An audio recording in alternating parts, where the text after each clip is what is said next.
ನಮಸ್ಕಾರ ಸ್ನೇಹಿತರೆ, ಎಲ್ಲ SR ಟಿವಿ ಕನ್ನಡ ಚಾನೆಲ್ ವೀಕ್ಷಕರಿಗೆ ಆತ್ಮೀಯ ಸ್ವಾಗತ. ಸ್ನೇಹಿತರೆ, ಡಿಸೆಂಬರ್ 1ನೇ ತಾರೀಕು ಅತಿ ಶಕ್ತಿಯುತವಾದ ಕಾರ್ತಿಕ ಅಮಾವಾಸ್ಯೆ. ಇದನ್ನೇ ಚಟ್ಟಿ ಅಮಾವಾಸ್ಯೆ ಅಂತಲೂ ಕರೆಯುತ್ತಾರೆ. ಈ ಕಥೆಯನ್ನು ಅಮಾವಾಸ್ಯೆಯೊಳಗೆ ಯಾರು ಶ್ರದ್ಧಾ ಭಕ್ತಿಯಿಂದ ಪ್ರಶಾಂತವಾದ ಮನಸ್ಸಿನಿಂದ ಕೇಳುತ್ತಾರೋ ಅವರ ಕಷ್ಟಗಳೆಲ್ಲವೂ ಹೊರಟು ಹೋಗುತ್ತದೆ. ನೀವು ಕಳೆದುಕೊಂಡಂತ ವಸ್ತು, ಚಿನ್ನ ಅಥವಾ ಹಣ ನಿಮ್ಮನ್ನು ಹುಡುಕಿಕೊಂಡು ಬರುತ್ತದೆ. ಹಾಗೆ ನಿಮ್ಮಿಂದ ದೂರಾದಂತ ವ್ಯಕ್ತಿಗಳು ಕೂಡ ನಿಮ್ಮ ಹತ್ತಿರವಾಗುತ್ತಾರೆ. ಅತಿ ಬೇಗನೆ ನೀವು ಶ್ರೀಮಂತರಾಗುತ್ತೀರಿ. ಈ ಕತೆ ಕೇಳೋಕ್ಕೂ ಮುಂಚೆ ನೀವಿನ್ನೂ ನಮ್ಮ ಚಾನೆಲ್ ಅನ್ನು ಸಬ್ಸ್ಕ್ರೈಬ್ ಮಾಡ್ಕೊಂಡಿಲ್ಲ ಅಂದ್ರೆ ಖಂಡಿತ ಈಗಲೇ ಸಬ್ಸ್ಕ್ರೈಬ್ ಮಾಡ್ಕೊಳ್ಳಿ. ಹಾಗೆ ಈ ವಿಡಿಯೋ ಇಷ್ಟ ಆದ್ರೆ ಮರೀದೆ ಒಂದು ಲೈಕ್ ಕೊಡಿ. ಸ್ನೇಹಿತರೆ, ಪೂರ್ವದಲ್ಲಿ ಶ್ರೀಪುರ ಎಂಬ ಗ್ರಾಮದಲ್ಲಿ ಮಧುಸೂದನ ಎಂಬ ಒಬ್ಬ ಬ್ರಾಹ್ಮಣ ವಾಸವಿದ್ದ. ಅವನು ಕಡು ಬಡವನಾದ್ದರಿಂದ ಭಿಕ್ಷೆ ಬೇಡಿ ಜೀವನ ಮಾಡುತ್ತಿದ್ದ. ಅವನಿಗೊಬ್ಬ ಮಗ ಜನಿಸಿದ. ತಾಯಿಗೆ ಎದೆ ಹಾಲು ಸರಿಯಾಗಿ ಬರುತ್ತಿರಲಿಲ್ಲ. ಹಾಗೆ ಹೊರಗಡೆಯಿಂದ ಮಗುವಿಗೆ ಹಾಲು ತರಲು ಇವರ ಹತ್ತಿರ ಹಣವಿಲ್ಲ. ಹಾಗಾಗಿ ಈ ಮಗು ದಿನೇ ದಿನೇ ಅಸ್ಥಿಪಂಜರದಂತೆ ತಯಾರಾಗುತ್ತಿತ್ತು. ಹೀಗೆ ಇದ್ದರೆ ಕೆಲ ದಿನಗಳಿಗೆ ಮಗು ಸತ್ತು ಹೋಗುತ್ತದೆ ಎಂದು ಹೆದರಿದ ತಾಯಿ ಗಂಡನೊಂದಿಗೆ ಮಗುವಿಗೆ ಹಾಲು ಕೊಡಲು ಹೇಗಾದರೂ ಒಂದು ಹಸುವನ್ನು ಮನೆಗೆ ತನ್ನಿ ಎಂದು ಕೇಳಿದಳು. ಅದಕ್ಕೆ ಗಂಡ, ನಿನಗೆ ತಲೆ ಕೆಟ್ಟಿದೆಯಾ? ನಾವು ದರಿದ್ರ ಅನುಭವಿಸುತ್ತಿದ್ದೀವಿ. ಅಂಥದ್ದರಲ್ಲಿ ಹಾಲು ಕೊಡುವ ಹಸು ನಮಗೆ ಎಲ್ಲಿಂದ ಸಿಗುತ್ತದೆ? ಕೊಂಡುಕೊಳ್ಳೋಕೆ ಚಿನ್ನ ಅಥವಾ ಹಣ ನಮ್ಮ ಹತ್ತಿರ ಇಲ್ಲ. ನಾನು ಈ ಪ್ರಪಂಚದಲ್ಲಿ ಯಾವ ರೀತಿ ದೊಡ್ಡ ವ್ಯಕ್ತಿಯಾಗಲು ಸಾಧ್ಯ? ಯಾರ ಹತ್ತಿರ ಹಣ, ಆಸ್ತಿ, ಐಶ್ವರ್ಯ ಇರುತ್ತದೋ ಈ ಲೋಕ ಕೇವಲ ಅವರಿಗೆ ಮಾತ್ರವೇ ಮರ್ಯಾದೆ ಕೊಡುತ್ತದೆ. ಅಂತವರನ್ನು ನೋಡಿ ಈ ಲೋಕ ಹೆದರುತ್ತದೆ. ನಮ್ಮಂತ ಬಡವರ ಕಷ್ಟ ಕೇಳೋರು ಯಾರು ಅಂದ ಬ್ರಾಹ್ಮಣ. ಇನ್ನು ಹೆಂಡತಿ ತುಂಬಾ ದುಃಖದಿಂದ, ಓ ಬ್ರಹ್ಮದೇವ, ನೀನು ನಮ್ಮನ್ನು ಯಾಕಿಂತಹ ಬಡ ಕುಟುಂಬದಲ್ಲಿ ಹುಟ್ಟುವಂತೆ ಮಾಡಿದೆ? ಏನನ್ನು ಕೊಟ್ಟು ಈ ಮಗುವನ್ನು ನಾನೀಗ ಕಾಪಾಡಲಿ?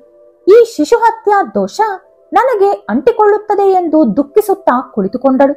ಅದನ್ನು ನೋಡಿ ಸಹಿಸಲಾಗದೆ ಆ ಬ್ರಾಹ್ಮಣ ಮನೆಯಲ್ಲಿದ್ದ ಚಿಕ್ಕ ಪುಟ್ಟ ಪಾತ್ರೆಗಳು, ಕಮಂಡಲ, ರುದ್ರಾಕ್ಷಿ ಮಾಲೆ ಎಲ್ಲವನ್ನೂ ತೆಗೆದುಕೊಂಡು ಹೋಗಿ ಮಾರಿ ಅದರಿಂದ ಬಂದಂತ 5 ನಾಣ್ಯಗಳನ್ನು ಹೆಂಡತಿ ಕೈಗೆ ಕೊಟ್ಟ. ಹೆಂಡತಿ ಆ ದುಡ್ಡನ್ನು ನೋಡಿ ತುಂಬಾ ಸಂತೋಷದಿಂದ ಮತ್ತೆ ಅದನ್ನು ಗಂಡನ ಕೈಗೆ ಕೊಟ್ಟು, ಈ ದುಡ್ಡಿನಿಂದ ಹಾಲು ಕೊಡುವಂತ ಒಂದು ಹಸುವನ್ನು ಮನೆಗೆ ತನ್ನಿ ಎಂದು ಹೇಳಿದಳು. ಸರಿ ಎಂದು ಹೇಳಿ ಆ ಬ್ರಾಹ್ಮಣ 5 ರೂಪಾಯಿಗಳನ್ನು ತೆಗೆದುಕೊಂಡು ಹಸು ಹುಡುಕುತ್ತಾ ಎಲ್ಲಾ ಗ್ರಾಮಗಳು ಅಲೆದಾಡಿದ. ಈ ರೀತಿ ತಿರುಗಿ ಒಂದು ಗ್ರಾಮದಲ್ಲಿ ಒಬ್ಬ ಶ್ರೀಮಂತನ ಮನೆಗೆ ಬಂದ. ಆ ಶ್ರೀಮಂತ ಕುಬೇರನಿಗೆ ಸರಿ ಸಮಾನವಾಗಿದ್ದ.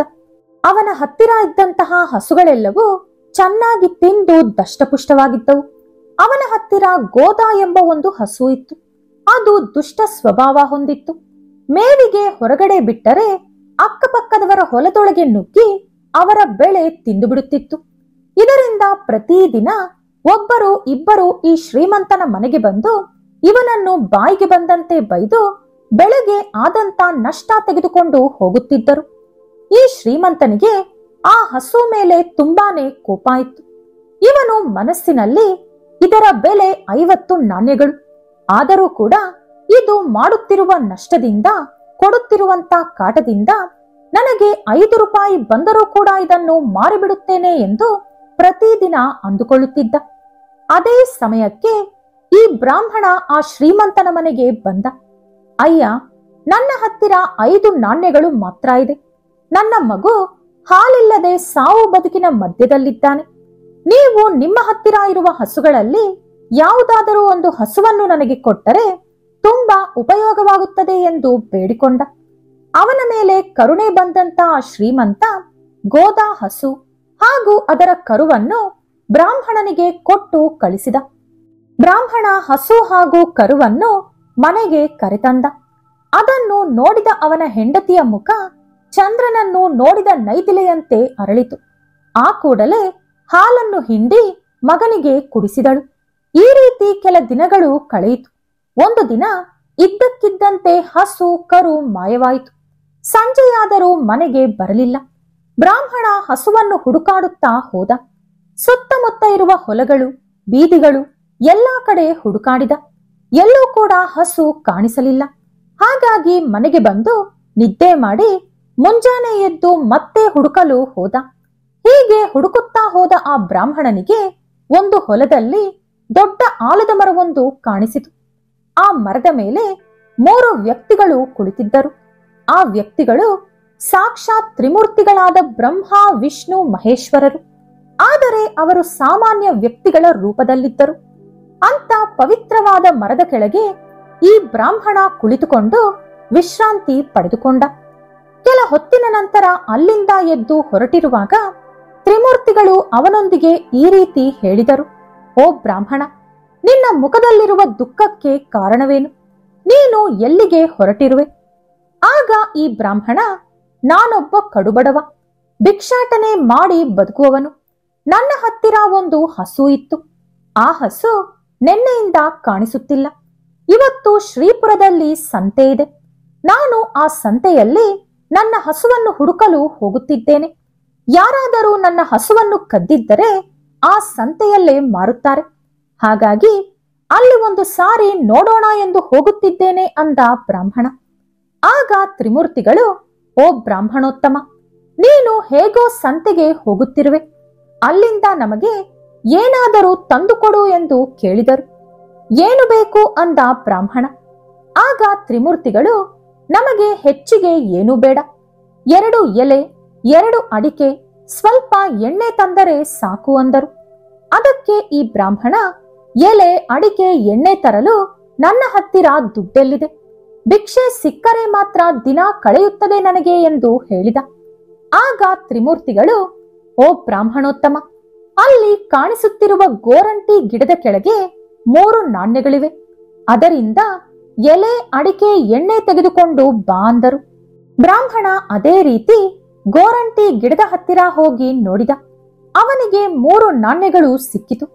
ಬ್ರಾಹ್ಮಣ ಅದನ್ನು ತೆಗೆದುಕೊಂಡು ಎಣ್ಣೆ ತರಲು ಏನಾದರೂ ಬಟ್ಟಲು ಸಿಗುತ್ತದೆಯೇ ಎಂದು ಹುಡುಕಾಡಿದ.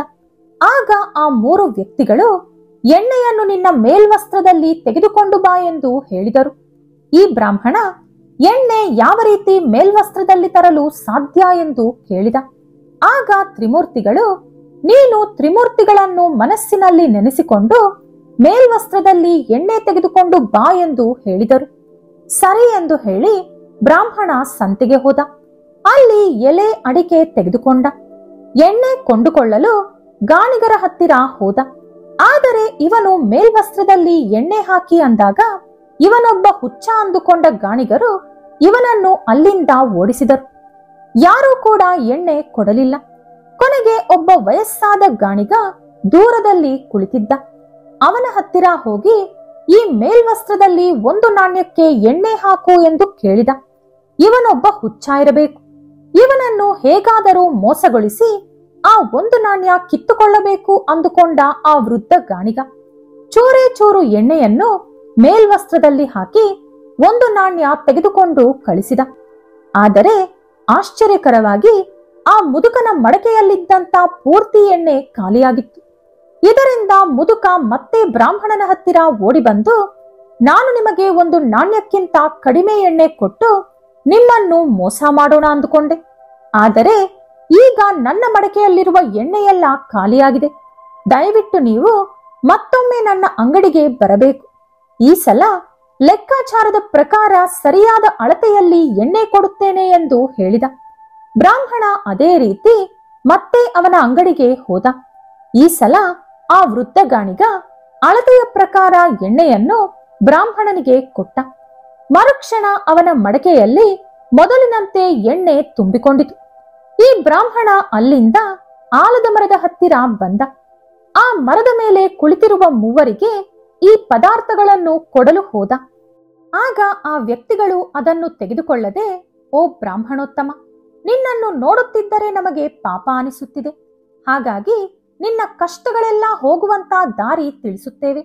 ನೀನು ಬ್ರಹ್ಮ ಮುಹೂರ್ತದಲ್ಲಿ ಎದ್ದು ಸ್ನಾನ ಆಚರಿಸಿ ಹಿಟ್ಟು ಅಥವಾ ಮಣ್ಣಿನಿಂದ 3 ದೀಪಗಳನ್ನು ಭಕ್ತಿಯಿಂದ ತಯಾರಿಸಿ ಈಗ ತಂದಿರುವಂತ ಎಣ್ಣೆಯನ್ನು ಆ ದೀಪದೊಳಗೆ ಹಾಕಿ ನಿನ್ನ ಮೇಲ್ವಸ್ತ್ರವನ್ನು ಬತ್ತಿಯಂತೆ ಮಾಡಿಕೊಂಡು ಒಂದೊಂದು ದೀಪದಲ್ಲಿ 3 ಬತ್ತಿಗಳನ್ನಿಟ್ಟು 3 ದೀಪಗಳನ್ನು ಆಲದ ಮರದ ಮುಂದೆ ಹಚ್ಚಬೇಕು. ಈ ದೀಪವನ್ನು ನೆಲದ ಮೇಲೆ ಇಡದೆ ಆಲದ ಮರದ ಎಲೆಗಳನ್ನು ಕಿತ್ತು ಅದರ ಮೇಲೆ ಇಡಬೇಕು. ಈಗ ತಂದಿರುವಂತ ಎಲೆ ಅಡಿಕೆ ಮರಕ್ಕೆ ಸಮರ್ಪಿಸಬೇಕು. ಯಾವುದಾದರೂ ಒಂದು ಹಣ್ಣನ್ನು ಎಲೆಯ ಮೇಲಿಟ್ಟು ನೈವೇದ್ಯ ಮಾಡಬೇಕು. ಈ ಆಲದ ಮರದ ಮೇಲೆ ತ್ರಿಮೂರ್ತಿಗಳು ವಾಸವಿರುತ್ತಾರೆ. ಈ ಕೆಲಸವನ್ನು ನೀನು ಅಮಾವಾಸ್ಯೆಯೆಂದು ಮಾಡಬೇಕು. ಆಗ ಕಳೆದು ಹೋದಂತ ನಿನ್ನ ಹಸು ಕರು ಮತ್ತೆ ನಿನ್ನನ್ನು ಹುಡುಕಿಕೊಂಡು ಬರುತ್ತದೆ. ನೀನು ದಿನೇ ದಿನೇ ಅಭಿವೃದ್ಧಿಯಾಗುತ್ತೀಯ. ನೀನಿರುವಂತ ಕಡೆ ಅಷ್ಟೈಶ್ವರ್ಯ ಇರುತ್ತದೆ ಎಂದು ಹೇಳಿದರು. ಬ್ರಾಹ್ಮಣ ಅದೇ ರೀತಿ ಅಮಾವಾಸ್ಯೆಯ ದಿನ ಮಾಡಿದ. ಅದೇ ದಿನ ರಾತ್ರಿ ಆ ಹಸು ಕರು ಅವನ ಮನೆಗೆ ಬಂದು ಸೇರಿದವು. ಹಸು ಇನ್ನೂ ಹೆಚ್ಚಾಗಿ ಹಾಲು ಕೊಡಲು ಶುರು ಮಾಡಿತು.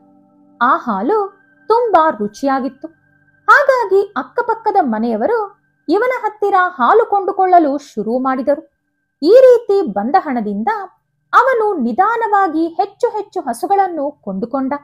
ಆ ಗ್ರಾಮದಲ್ಲೆಲ್ಲ ಇವನೇ ಹಾಲು ಮಾರುವಂತಾದ. ವರ್ಷಕ್ಕೊಂದು ಮನೆ ಅಥವಾ ಜಮೀನು ಕೊಂಡುಕೊಳ್ಳುತ್ತಿದ್ದ. ಪ್ರತಿ ವರ್ಷ ತಪ್ಪದೆ ಆಲದ ಮರಕ್ಕೆ ಅಮಾವಾಸ್ಯೆಯೆಂದು ಪೂಜೆ ಮಾತ್ರ ನಿಲ್ಲಿಸದೆ ಮಾಡುತ್ತಿದ್ದ. ಕೆಲವೇ ವರ್ಷಗಳಲ್ಲಿ ಸುತ್ತಮುತ್ತಲಿನ 10 ಗ್ರಾಮಗಳಿಗೆ ಇವನೇ ಶ್ರೀಮಂತನಾದ. ಹಾಗಾಗಿ ಸ್ನೇಹಿತರೆ, ನೀವು ಕೂಡ ಅಮಾವಾಸ್ಯೆಯ ದಿನ ಬ್ರಹ್ಮ ಮುಹೂರ್ತದಲ್ಲಿ ಎದ್ದು ತಲೆ ಸ್ನಾನ ಮಾಡಿ ಆಲದ ಮರದ ಮುಂದೆ 3 ದೀಪಗಳನ್ನು ಹಚ್ಚಿ ಪೂಜೆ ಮಾಡಿ ನೈವೇದ್ಯ ಸಮರ್ಪಿಸಿದರೆ ನೀವು ಕೂಡ ದಿನೇ ದಿನೇ ಅಭಿವೃದ್ಧಿಯಾಗುತ್ತೀರಿ. ಈ ವಿಡಿಯೋ ನಿಮಗೆ ಇಷ್ಟವಾದರೆ ಲೈಕ್ ಮಾಡಿ, ಶೇರ್ ಮಾಡಿ. ಇಂಥ ಹೆಚ್ಚಿನ ಉತ್ತಮ ಕಥೆಗಳಿಗಾಗಿ ತಪ್ಪದೇ ನಮ್ಮ ಚಾನೆಲ್ ಅನ್ನು ಸಬ್ಸ್ಕ್ರೈಬ್ ಮಾಡಿಕೊಳ್ಳಿ. ನಾಳೆ ಮತ್ತೊಂದು ವಿಡಿಯೋದೊಂದಿಗೆ ಪುನಃ ಭೇಟಿಯಾಗೋಣ. ಧನ್ಯವಾದಗಳು.